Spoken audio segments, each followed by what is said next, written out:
El siguiente trabajo lo presenta mi amigo el doctor Alejandro Durán. Él viene de la Universidad Autónoma de Nuevo León, de la Facultad de Medicina, del Servicio de Neurología de la Autónoma de Nuevo León.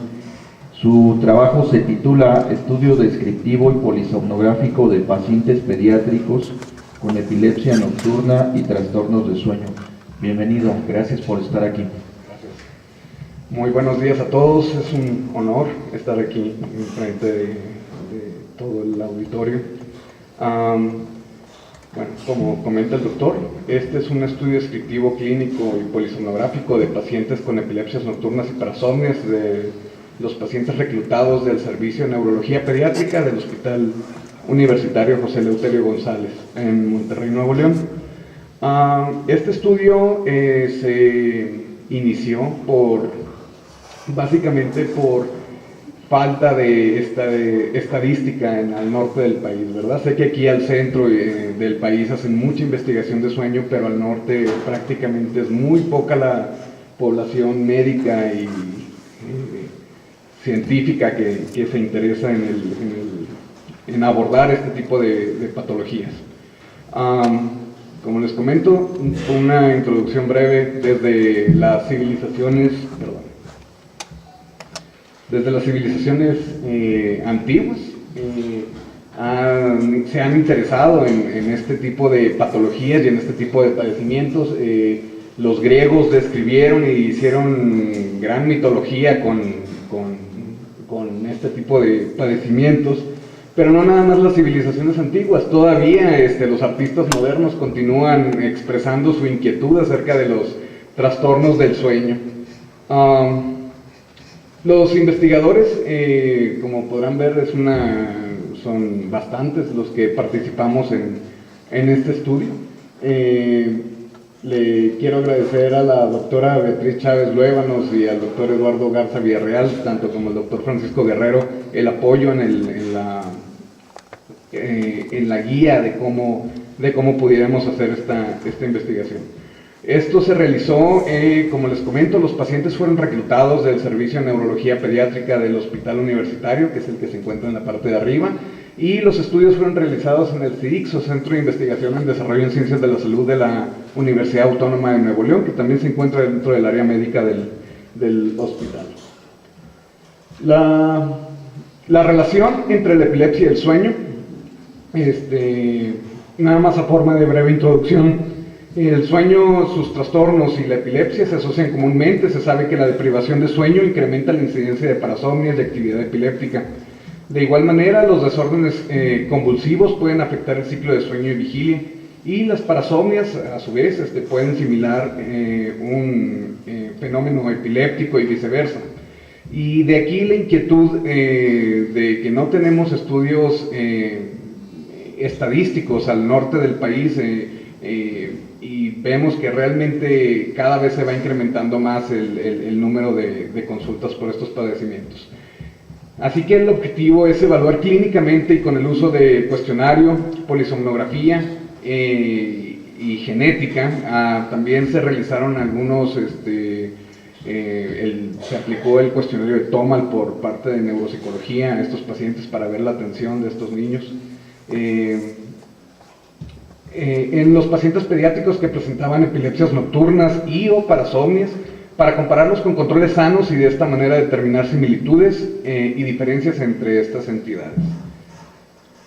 Este es un trabajo observacional, transversal, comparativo, descriptivo y prospectivo.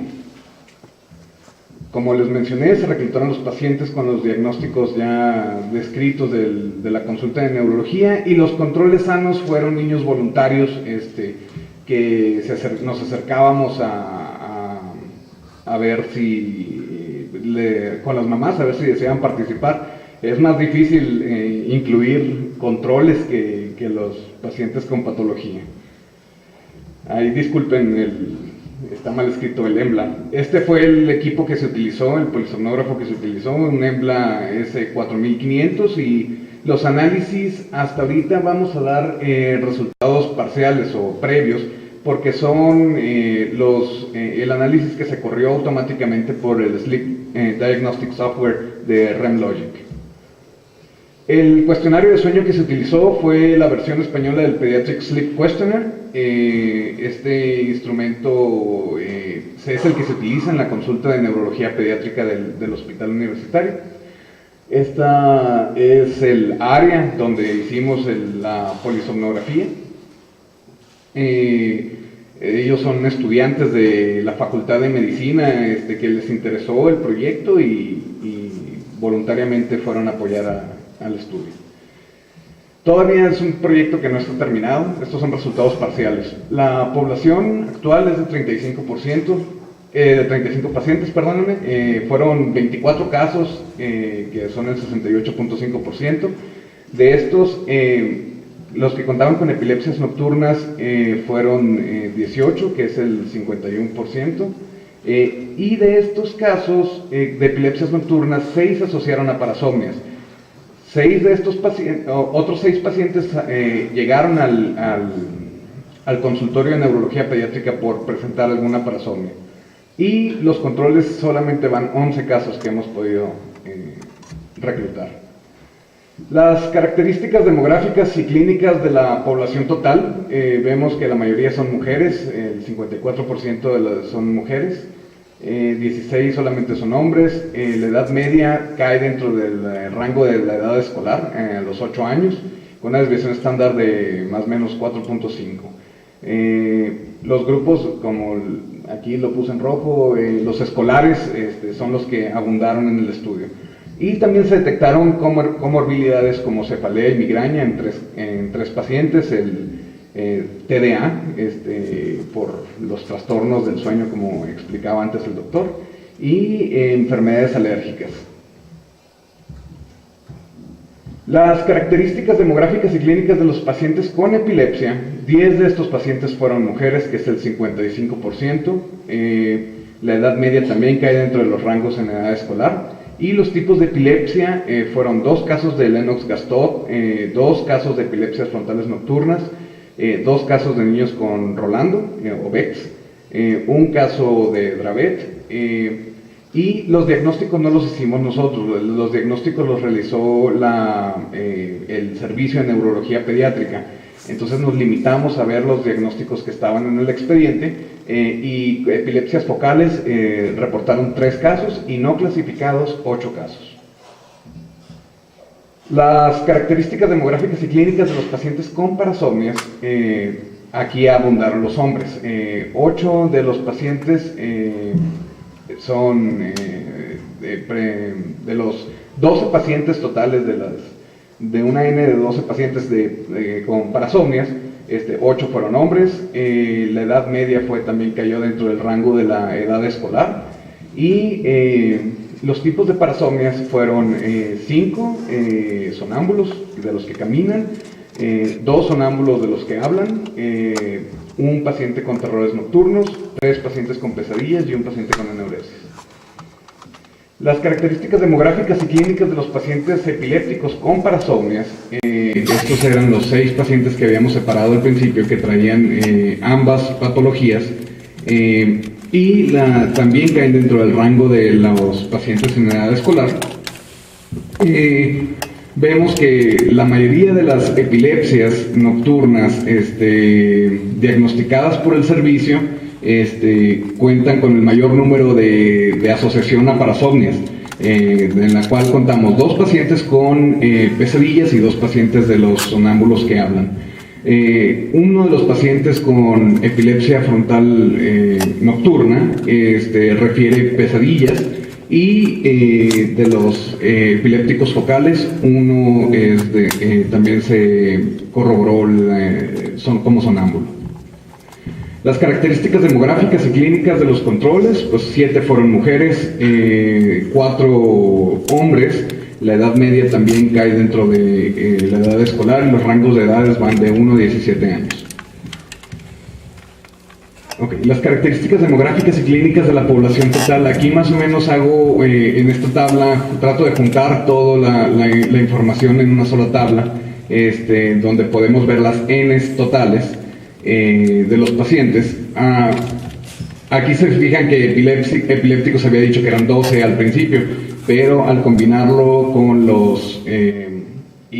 12 parasomnias, pero al combinarlos en este grupo de ambas, ahí se dividen se completan las N de pacientes. Un dato de los clínicos que se evaluaron alrededor de 180 variables clínicas, y uno de estos datos que llamó la atención es que los pacientes que que presentaban epilepsia nocturna y una parasomnia, encontramos que la edad materna, la media de la edad materna era de 47.4 años. Entonces son los que tienen más rango, o madres añosas se reportaron este tipo de pacientes. El peso al nacer no nos dio información, o por lo menos hasta el momento no nos ha dado información significativa, estadísticamente significativa. Los medicamentos, podemos ver aquí que nos llama la atención saber que en este grupo en la gráfica de los pacientes que no reciben ningún medicamento, son los que vemos muchos pacientes con parasomnia que no reciben ningún tratamiento, y obviamente los controles, pues ninguno de los controles está bajo ningún tipo de tratamiento médico. En el cuestionario de sueño nos llama la atención que todos los pacientes que están dentro de los rangos todos los pacientes que están dentro del rango de parasomnias requieren, las madres nos refirieron que todos roncaban. Dentro de la sensación de inquietud de sueño, de inquietud de piernas durante el sueño, también vimos que los escolares predomina esta inquietud en el movimiento de sueño, por lo menos en el cuestionario, o así lo refirieron. La sensación de inquietud de piernas, al momento de hacer una comparación con la polisomnografía, vemos que encontramos un máximo movimiento de piernas en aquellos que refirieron a inquietud de sueño. Ya se me va a acabar el tiempo. Se documentó un mayor número de despertares en los pacientes que contestaron que se despertaban más de 2 veces en el sueño. Se corroboró con el número de arousals que presentaron en la polisomnografía. Y la saturación promedio fue menor en los pacientes con parasomnias, dando una P de 0.034. En las barras que están en verde, podemos ver que la saturación es menor en los dos grupos, tanto en masculinos como en femeninos. Las preguntas que fueron seleccionadas, vemos que solamente esto es para mostrar que a lo que va de la investigación sí se ha visto un mayor número de respuestas afirmativas a las variables que tenemos del lado izquierdo en los pacientes con epilepsias nocturnas, parasomnias, que en comparación con los controles sanos. Las conclusiones, los resultados preliminares muestran que los pacientes con epilepsia nocturna y parasomnias comparten problemas durante el sueño y la vigilia en mayor porcentaje que los controles sanos, y están pendientes de los análisis polisomnográficos electroencefalográficos y completar la muestra para realizar mejor comparación.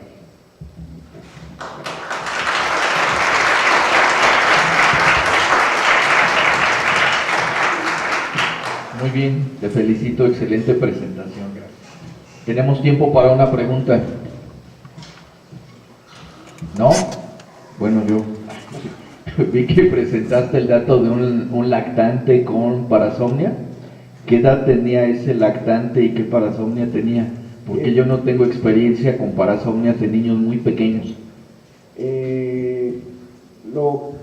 En lactantes, eran lactantes, la mayoría todos los lactantes fueron lactantes mayores, de 1 a 2 años, y la madre era sonámbulo. La madre refería que separaba, separaba y apenas empiezan a caminar y ya son sonámbulos.